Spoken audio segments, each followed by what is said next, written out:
needed is ito pagpasok. Maganda yung pasok dito ni Brusco. Kaso nandun na nga lang na final slash si Heads. Dalawa na naman na matutuhog. Kaso nga lang may pagkande dito si King Kong, the King of the Jungle, na medyo nang sasayko pala. Securing a double kill. Habang nandito naman yung Crimson Lantern with a Cruiser Flare. At nandito naman si Super Prince with the kill. 3 members down for the side of TNC. Pero mukhang gusto pa nila umila. Si Heads naman ngayon. Kanilang kunin dito si King Kong. Pero makakatakas pa rin. Pero si Super Prince, dyan mo pala gusto tumakbo. Sige, dadalhin kita doon.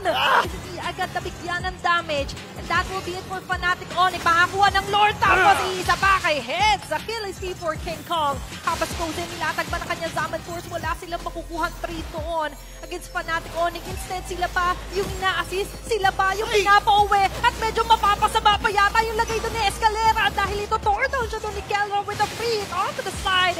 And another turn down here onto the middle lane. Sabi kailangan kumapit ng TNC dito. Gold ngayon ni Brusco, yung mga gusto nila maging setup. Speak of setups, may isa may eject and that's going to be Brusco. Set Fibers daw, magtatagumpay doon sila Cleason together with TNC.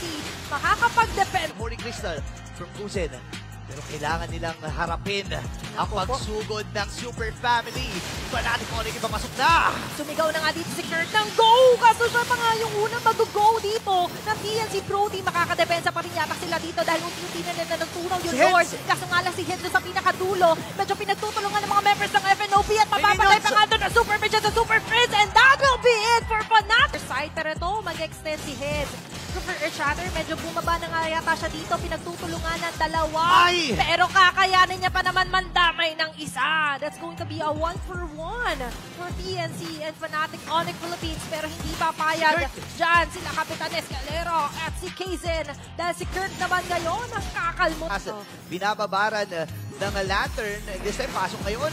Ay, talagang sabayan silang dalawa dito. Medyo lumipad doon sa Escalera. Although technically, nakalamang pa doon sila Super Prince at Kelra. Andito na naman yung Lantern Flare. Tinatry niya tutukan na sa mga members ng TNC ngayon. Iba-iba yung tina-target pero babalik sila dito kay Kurt na ngayon mapapatanggal na nga lang din ni Heads. Susunod na nga lang din yata dito yung mga members na sila King Kong at Super Prince dahil makaka-double kill at ang magiging kapit. Nakatulong, no? Plus, yung favor boots pa, no?